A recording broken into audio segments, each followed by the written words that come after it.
छठी माई के घाट पटना में, छठी माई के घाट पटना में रहली तिवयनिन सधना में, रहली तिवयनिन सधना में। छठी मैया के घाट पटना में, छठी मैया के घाट पटना में, छठी मैया के घाट पटना में,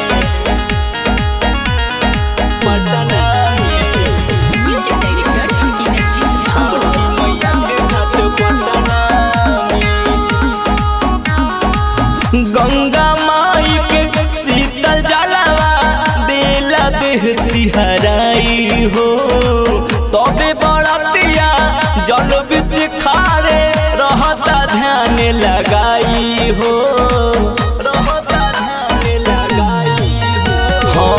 गंगा माई के शीतल जलवा बेला देह सिहराई हो, तबे बरतिया जल बिच ठारे रहता ध्यान लगाई हो, ध्यान लगाई उच्च गगना में, ध्यान लगाई उच्च गगना में। छठी माई के घाट पटना में, छठी मैया के घाट पटना में, छठी मैया के घाट पटना में, पटना में। म्यूजिक डायरेक्टर एनर्जी छठी मैया के घाट पटना में।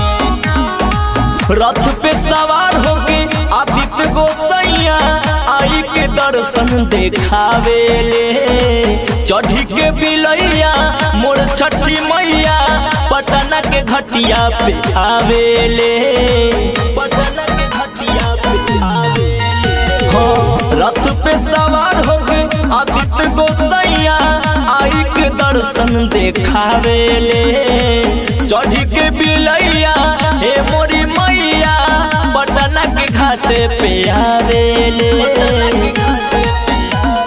बड़ा दिन के दाम बा बड़ा थाना में, धरपल लागल बा बड़ा थाना में। छठी माई के घाट पटना में, छठी माई के घाट पटना में। घाट होना में कतना में, घाट होना में कतना में। छठी माई के घाट पटना में, छठी माई के घाट पटना में।